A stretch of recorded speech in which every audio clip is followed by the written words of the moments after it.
Assalamualaikum warahmatullahi wabarakatuh. Nama saya Eni Nurjani. Saya staf dosen di UMTAS. Kebetulan saya di keperawatan anak. Dan saya sendiri sebetulnya bukan dosen tetap, tapi dosen tidak tetap. Saya kerja di RSUD Dr. Soekarjo. Untuk kali ini saya akan memberikan praktek tentang pemberian obat pada anak. Dalam pemberian obat tersebut ada 6 poin. Yang pertama adalah pemberian obat secara injek. Yang injeksi sendiri itu adalah ada yang intramuskuler, ada yang intrakutan, subkutan, sama intravena. Dan yang selanjutnya adalah pemberian obat secara suppositoria atau lewat anus. Dan yang terakhir adalah pemberian obat secara oral atau yang lewat mulut atau lewat selang kalau misalnya si bayi atau anak tersebut terpasang selang. Itu mungkin untuk alat-alat yang kita siapkan adalah yang pertama, jangan lupa tetap untuk cuci tangan. Kita pakai hand sanitizer atau misalnya pakai antiseptik gel. Yang selanjutnya jarum suntik atau spek disposable yang kita perlukan sesuai dengan kebutuhan. Ada yang 1 cc atau misalnya 10 cc untuk pengoplosan atau misalnya yang 5 cc. Jadi sesuai dengan kebutuhan. Selanjutnya adalah swab alkohol yang kita butuhkan. Nah, dan yang jangan lupa juga obat bentuknya serbuk atau misalnya sudah yang cair, silahkan. Jadi kalau misalnya serbuk berarti kita jangan lupa menyiapkan berikut aquabidesnya.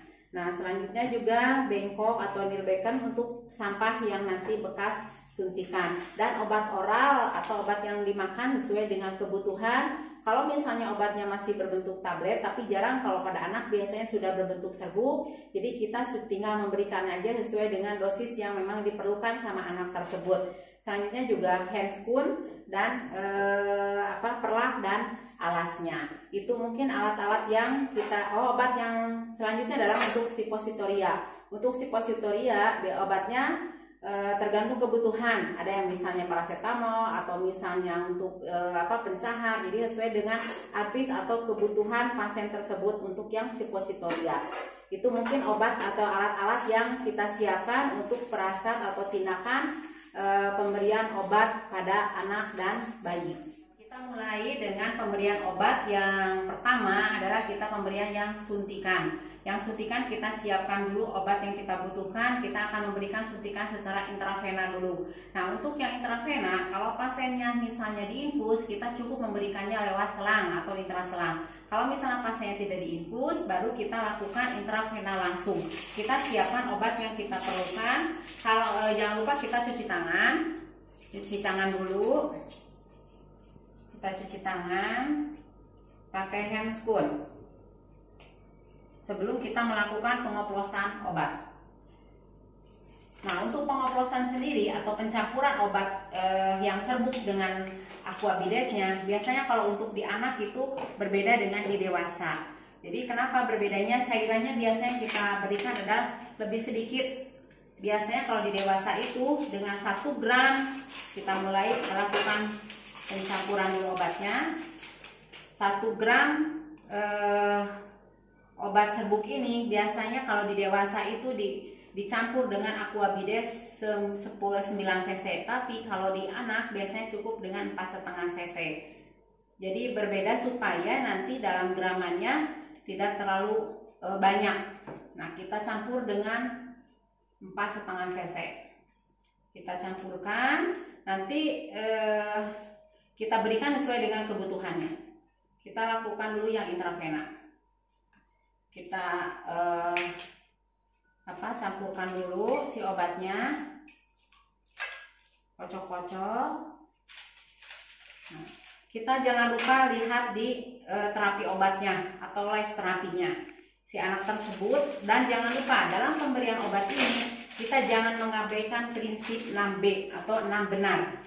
Benar obat, benar rute, benar pasien, benar jalur atau dalam pemberiannya, dan benar dokumentasinya. Jadi kita ambil sesuai dengan kebutuhan pasien tersebut. Misalnya dia butuhnya cuma 100, kita ambil pakai jarum atau disposable yang lebih kecil. karena kalau IV langsung kasihan kalau misalnya jarumnya terlalu besar. Kita simpan obatnya di dalam bak spet. Nah, setelah kita langsung ke pasien, jangan lupa kita pasang perlat dan alasnya dulu. Nah, kita pemberian intravena dulu.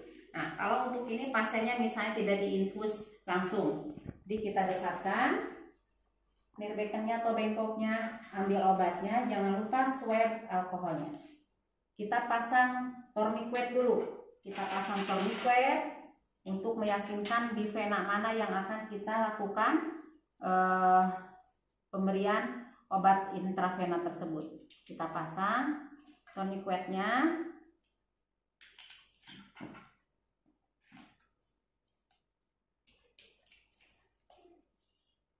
Kita pasang tourniquetnya, swab alkoholnya.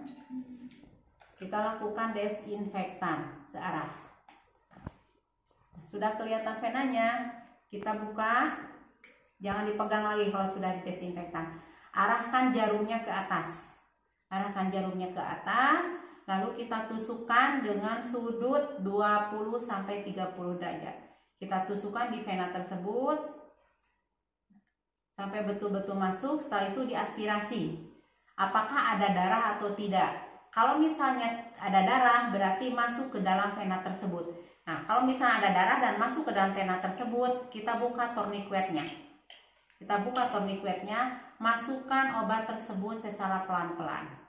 Jangan lupa kita lihat reaksi pasien. Selama kita memberikan obat, kita jangan lupa lihat ke pasien, apalagi pasien itu anak. Kita tetap harus ajak komunikasi, Adek, dan jangan lupa berikan pujian. Nah, setelah obat itu habis, kita siapkan lagi swab alkoholnya. Nah, kita tekan daerah depannya, langsung diangkat jarumnya.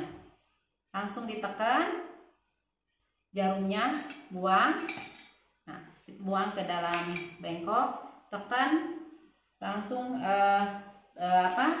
lihat reaksi pasien tersebut. Nah, setelah beres semuanya, obatnya sudah masuk dan tidak ada reaksi dari misalnya obat tersebut, kita langsung bereskan alat-alatnya dan kita jelaskan kepada orang tuanya bahwa obat tersebut sudah masuk dan tolong bantu misalnya kerjasama untuk kesembuhan pasien tersebut. Itu untuk pemberian obat secara intravena. Selanjutnya yang kedua adalah kita memberikan obat intrakutan atau IC. Biasanya untuk intrakutan itu adalah sering kita istilah yang kita sering dengar adalah skin test. Biasanya untuk tes tuberkulir atau misalnya untuk sensitivitas obat. Misalnya si bayi tersebut atau si anak tersebut mendapat antibiotik. Nah, sebelum kita memberikan antibiotik tersebut, kita harus lakukan dulu skin test. Apakah si anak tersebut kuat atau alergi terhadap obat tersebut. Nah, kita siapkan yang akan kita skin test berarti obat yang memang nantinya akan diberikan pada anak tersebut, antibiotik tersebut. Nah, kita mulai lakukan persiapan. Biasa pertama adalah cuci tangan. Cuci tangan pakai handscoon. Pakai handscoon. Nah, untuk IC, untuk pemberian intrakutan itu berbeda dengan yang lainnya. Kita cuma melakukan skin test ini aja alergi. Nah, kita siapkan pakai jarum yang atau disposable yang 1 cc. Kita siapkan untuk pengambilannya adalah 0,1 obat tersebut atau antibiotik tersebut dicampur dengan 0,9 dari Aquabides. Nah, kita ambil 0,1 antibiotiknya, lalu itu dicampur dengan 0,9 Aquabidesnya. Sehingga menjadi 1 cc. Menjadi 1 cc, kita jangan lupa buang dulu udaranya sampai betul-betul tidak ada udara di dalam disposable itu. Setelah itu kita biasa pasang perlat dan alasnya. Kita pasang perlak dan alasnya pada daerah yang akan kita lakukan penyuntikan. Nah, untuk penyuntikan intrakutan biasanya dilakukan pada daerah lengan bagian dalam. Daerah lengan bagian dalam. Nah, kita ambil swab. Kita dekatkan bengkok atau nirbekennya. Tangan kita memegang si tangan anak tersebut. Jangan lupa semua tindakan apapun sebelum kita melakukan tindakan, jelaskan dulu ke keluarganya, apalagi pada anak. Lakukan pendekatan kepada anak sesuai dengan tingkat perkembangannya. Kita ambil swab alkoholnya, kita lakukan desinfektan pada daerah yang akan dilakukan penyuntikan. Sirkulir. Nah, kita pegang, kita buka tutupnya, arahkan jarum tersebut daerah ke atas. Nah, kita regangkan si tangan tersebut supaya nanti dalam penyuntikannya kita tidak terlalu dalam. Karena untuk intrakutan ini penyuntikannya kita cuman sudut 15 derajat. Kita mulai penyuntikan, kita sudutnya kita tusukkan dengan sudut 15 derajat, sedikit diangkat. Nah, setelah itu masukkan si obat tersebut sampai menggelembung. Adek, sebentar ya, sakitnya. Nah, sampai menggelembung. Kalau sudah menggelembung, kita angkat. Jangan lakukan desinfektan setelah kita melakukan penyuntikan. Paling kita lakukan sedikit di ininya yang bekas penusukannya aja kalau misalnya keluar darah. Setelah itu lakukan adalah dibuletin pakai pensil. Ininya setelah penyuntikannya. Kita buletin, ditanda pakai pensil. Nah, jangan lupa di sini tulis obat yang sedang kita tes, jam berapa kita memberikannya, untuk dilakukan evaluasi nanti 1/4 jam. Nah, jangan lupa informasikan ke keluarganya. Bapak atau ibu, nanti ini si Ade lagi disuntik dulu, lagi dites dulu antibiotiknya. Nah, nanti 1/4 jam saya lihat lagi apakah si adenya kuat atau tidak terhadap antibiotik tersebut. Apabila nanti setelah 1/4 jam dia misalnya ada kemerahan dan sampai keluar di dalam diameter lingkaran yang kita tadi kasih tanda, berarti dia tidak kuat tahan atau dia sensitif terhadap obat tersebut. Berarti kita jangan lakukan pemberian obat tersebut. Kita biasanya langsung lapor lagi ke dokter untuk penggantian obat antibiotik tersebut. Kalau misalnya tidak ada kemerahan atau tidak membengkak sampai keluar diameter yang kita lakukan tadi dikasih tanda, berarti dia berarti tahan terhadap antibiotik tersebut, dan antibiotik tersebut boleh diberikan terhadap anak tersebut. Itu untuk pemberian intrakutan. Jadi pemberian untuk intrakutan kita cuma melakukan skin test saja. Jangan lupa untuk observasi sebelum kita pemberian obat selanjutnya. Itu untuk intrakutan. Setelah beres, kita biasa bereskan alat, terus kita buka sarung tangan dan kita cuci tangan di bawah air yang mengalir.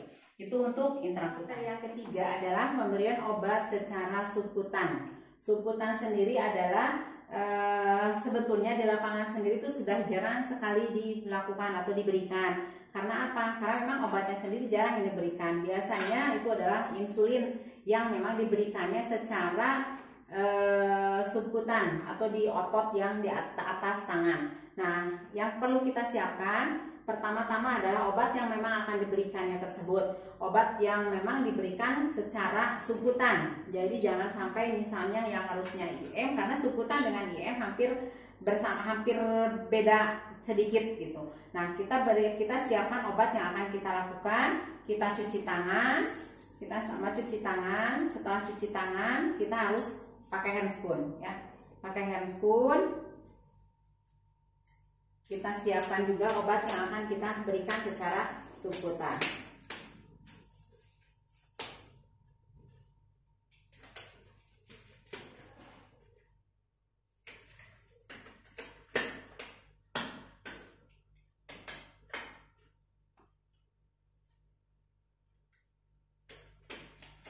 Kita pakai handscoon. Jangan lupa perlak dan alasnya juga kita pasangkan. Jelaskan sebelumnya kita ke keluarganya. Kalau misalnya anaknya bisa posisi miring, silahkan dimiringkan. Kalau tidak bisa, cukup lengan baju atasnya kita ke ataskan, lengan bajunya. Jadi jangan sampai tidak tertutup sama lengan baju. Obatnya kita siapkan, kita dekatkan juga bengkoknya. Terus swab alkohol juga.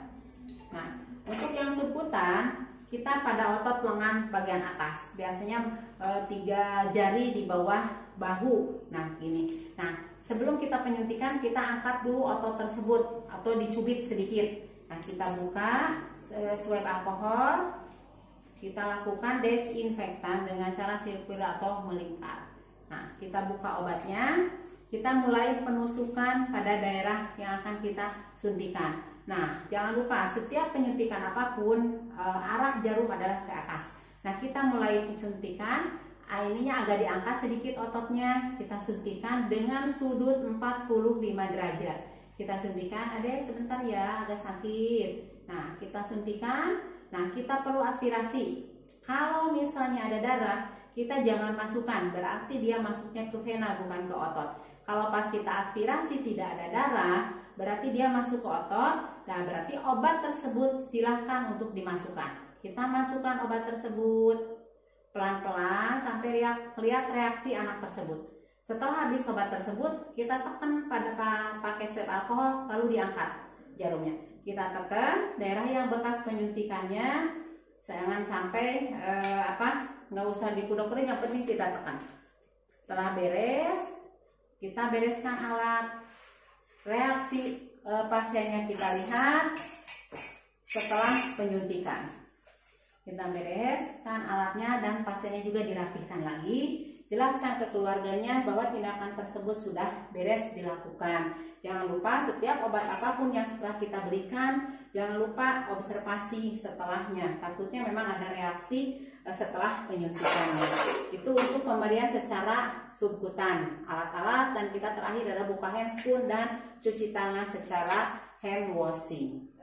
Selanjutnya yang keempat adalah pemberian obat secara IM atau intramuskuler. Nah, untuk IM memang kalau untuk di anak atau di bayi itu adalah paling seringnya di bayi. Di bayi yang diberikan secara IM itu adalah setiap bayi lahir atau yang neonatus pas lahir itu diberikan IM, neoka secara IM, dan imunisasi HBO juga secara IM.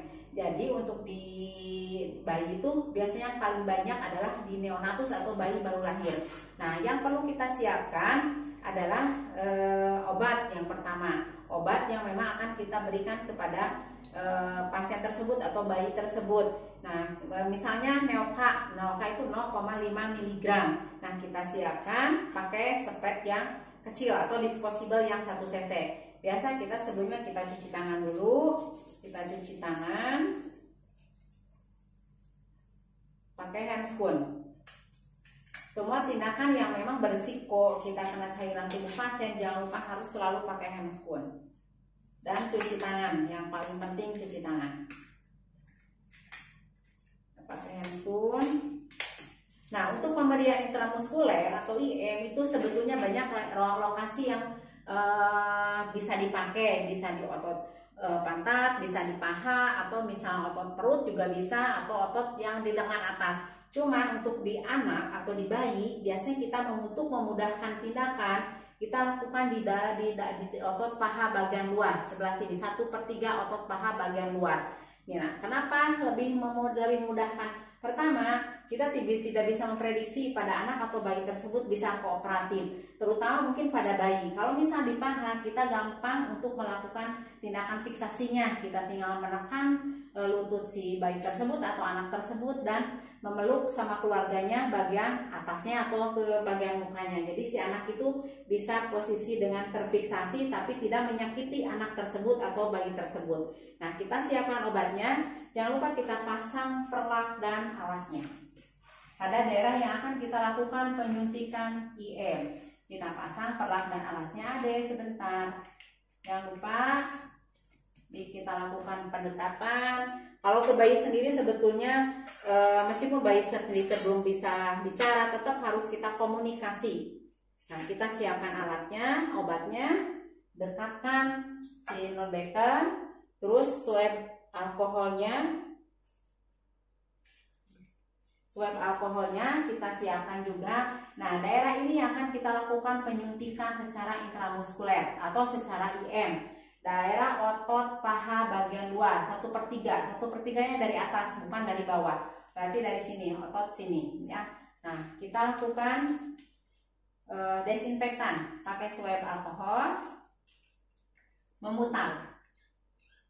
Nah, kita pegang, jangan dibuang dulu nanti untuk menekan. Nah, kita cubit atau angkat otot pahanya karena untuk lebih memudahkan. Kita buka jarum, kita lakukan penyuntikan tegak lurus atau sudutnya 90 derajat. Kita lakukan penyuntikan sampai masuk jarumnya 2/3. Setelah masuk, kita lakukan aspirasi atau diangkat. Apabila ada darah, berarti si jarum tersebut tidak masuk ke otot tapi masuknya ke vena. Jangan dimasukkan obat tersebut. Apabila tidak ada darah, berarti betul sudah masuk ke dalam otot. Jadi kita lakukan obat tersebut, kita berikan pelan-pelan sambil kita lihat reaksi pasien. Tetap kita melakukan pujian. Kita jangan lupa juga komunikasi sama keluarganya, sama pasiennya, sampai betul-betul obat tersebut habis. Setelah obat tersebut habis sesuai dengan dosis yang kita berikan, angkat dan tekan dulu sebelum kita mengangkat jarum. Tekan dulu sama swab alkohol daerah yang ditusuk tadi, sambil setelah tertekan kita angkat jarumnya. Nah, kita tekan, kita langsung buang jarumnya ke dalam bengkok atau nirbekan. Kita tekan. Nah, setelah beres kita buang aku beresin alat-alatnya, buang bekas untuk tindakannya. Ada udah ya, nggak sakitnya. Nah, setelah beres untuk tindakan kita beresin. Jangan lupa tetap kita observasi pasien tersebut, karena tetap reaksi obat secara apapun pemberian itu harus tetap kita lakukan observasi atau evaluasi. Setelah beres, kita buka sarung tangan, kita cuci tangan di bawah air yang mengalir. Untuk selanjutnya adalah pemberian obat secara suppositoria atau suppositoria itu lewat anus. Nah, untuk pemberian obat secara anus itu biasanya untuk obat-obat yang memang direkomendasikan dan memerlukan reaksi yang cepat untuk yang lewat anus dan dengan efek samping yang kecil. Biasanya obat untuk penurun panas atau untuk kejang. Nah, yang perlu kita perhatikan adalah posisi anak tersebut. Nah, kalau untuk bayi jarang pemberian obat secara anus. Nah, kita siapkan obatnya. Biasanya obatnya berbentuk kayak peluru. Dan sebelum kita berikan, obat ini harus betul sudah tersimpan di dalam lemari pendingin. Karena kalau obat ini tidak keras, berarti nanti susah masuk ke dalam anusnya. Jadi betul-betul harus diposisikan obat ini disimpan di dalam lemari pendingin. Nah, yang perlu kita siapkan yang pertama adalah obatnya. Yang selanjutnya adalah gel atau pelumasnya untuk memudahkan nanti masuk ke dalam anusnya. Nah, setelah kita siapkan obatnya, kita juga ke pasiennya langsung. Posisi pasiennya juga kita atur. Sebelumnya kita cuci tangan dulu. Kita cuci tangan.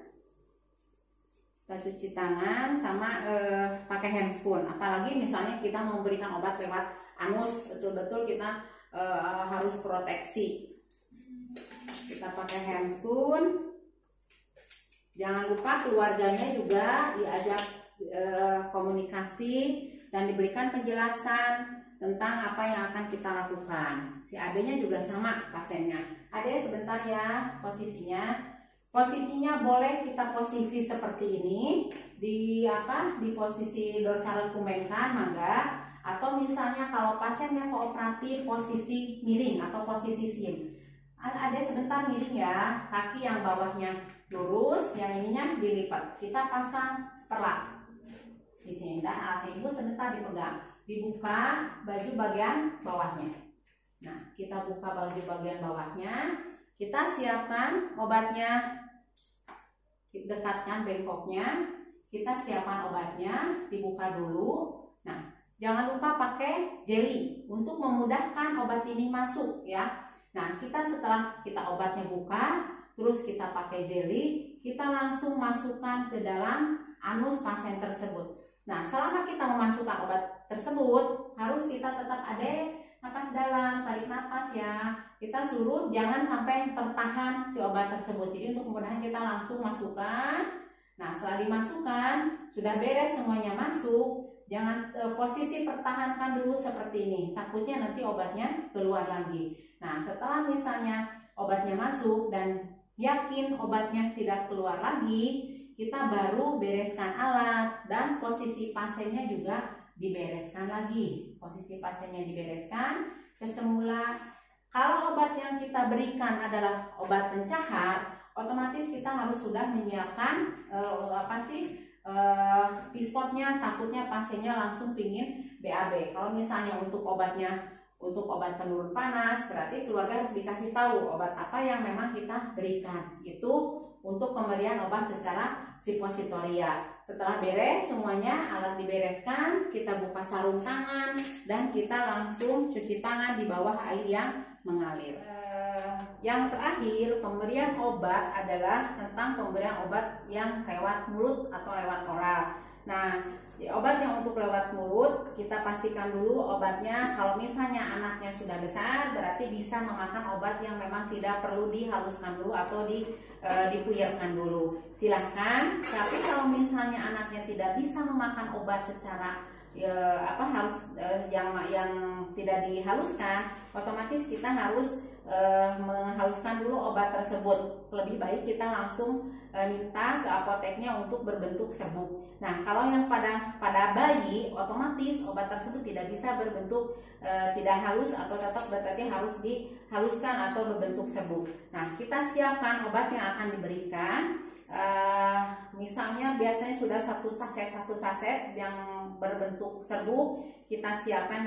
Jangan lupa obat tidak boleh dicampur dengan susu atau dengan yang lainnya. Jadi untuk pemberian obat secara oral tetap harus pakai air putih. Nah, untuk pemberian pada anak, kita tinggal menyiapkan obatnya, langsung si anaknya misalnya suruh duduk. Kalau misalnya anaknya mampu duduk, kalau misalnya tidak mampu duduk, minimal setengah duduk. Berarti kita bantu untuk posisinya setengah duduk. Mau tempat tidurnya ditinggikan atau misalnya kita angkat seperti ini.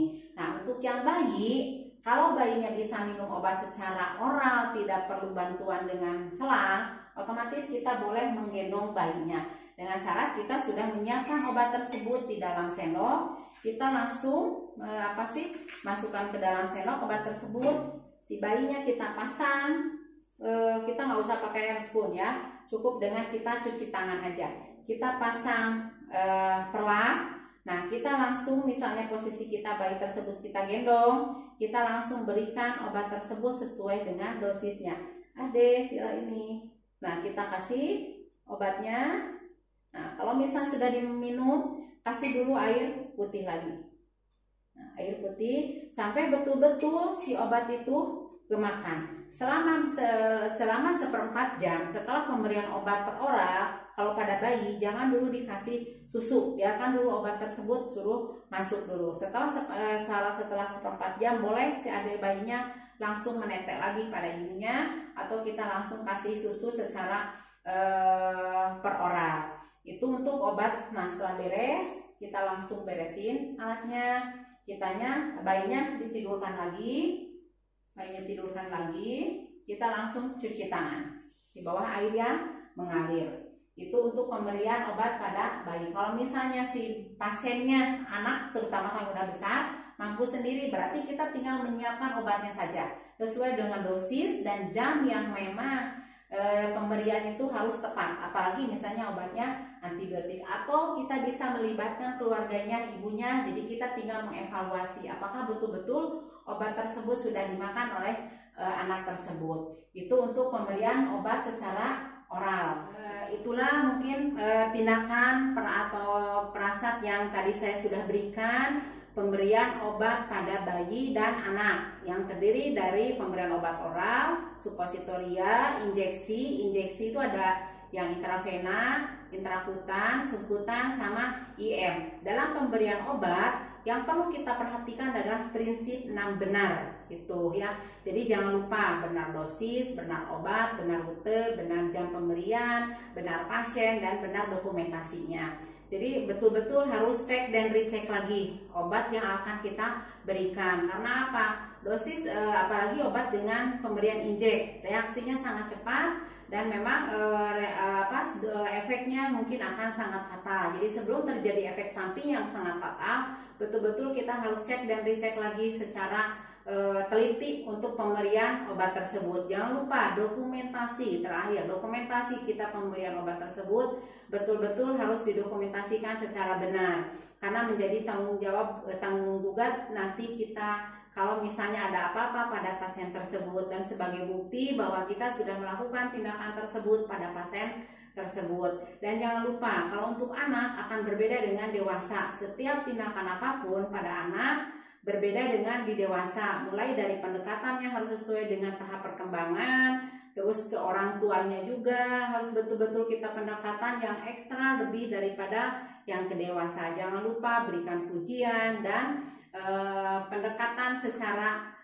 betul-betul sesuai dengan tahap perkembangannya ke anak. Mungkin itu yang bisa saya berikan tentang pemberian obat. Mudah-mudahan bermanfaat dan bisa diaplikasikan nanti di tempat kerjanya. Akhir kata, Assalamualaikum warahmatullahi wabarakatuh.